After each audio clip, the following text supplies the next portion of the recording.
where Qui-Gon stood near the door to the galley alongside the large metal briefcase that was their cargo. The Jedi Master gently grinned. Trouble on approach. I wasn't even in the right galaxy. I promise you'll make at least one friend before we reach Coruscant, Obi-Wan. Qui-Gon craned his neck to look around the compartment, which contained far more riders than seats. I would say it's mathematically impossible not to.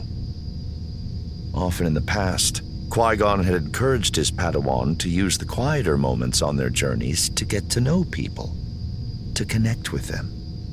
It wasn't that the young man had problems making friends.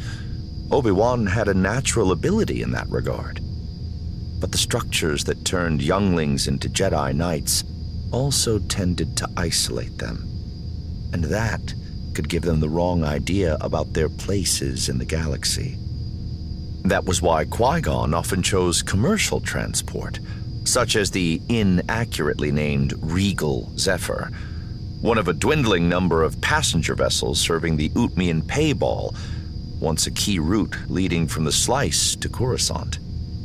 A seemingly endless flight aboard a ship that smelled like a trash compactor was both humble and humbling. Automatic doors opened on Qui-Gon's right. He and Obi-Wan watched as a haggard man entered from the galley, carrying a squirming child in each arm. Ignoring the two Jedi as he trudged past, the man approached the woman Obi-Wan had spoken with. After passing a toddler to her, he displayed a single food pouch, one of the meager rations offered by the galley concessionaire. The reunited family looked exhausted, but also hungry. They tore into the pouch and emptied it in seconds. Qui-Gon walked down the aisle and approached the young parents. He drew a pair of tokens from the folds of his cloak and got their attention.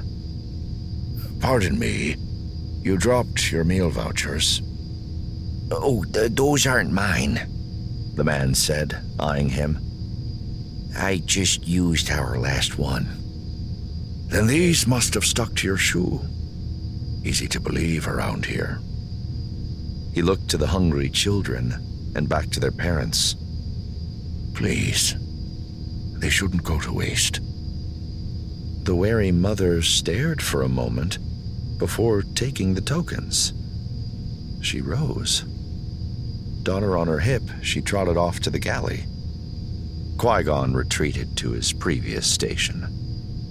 Obi-Wan smirked. We'll be skipping breakfast then. You wouldn't have enjoyed it. You're probably right. He surveyed the surly faces around the cabin. I'm afraid I lack the common touch, Master. There's that phrase again. Qui-Gon shook his head. Every being is your better, Obi-Wan. Remember that, and service becomes second nature. I never tire of hearing that one. Obi-Wan spied another open seat, nearer to where the two Jedi stood. He straightened. Back into the fray? Try a bit more energy this time. The galley's out of calf. Done.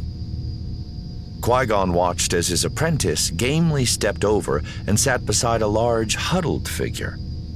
The Jedi Master had seen him earlier, a massive member of the Hook species, with leathery blue skin and no apparent ears or nose.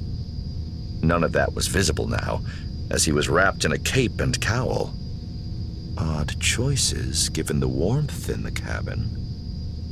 Checking quickly to ensure that the Hook wasn't asleep, Obi-Wan adopted an antic smile and addressed the passenger. Hello there. Beady yellow eyes went wide. The bruiser growled and abruptly rose to his towering height. The Hook threw off his cloak to reveal a blaster holstered to his chest. Obi-Wan's eyes widened. If you wanted to be left alone, you only had to say so. Quiet! The muscular Hook turned to face the rest of the cabin and shouted, Now! Two more cloaked passengers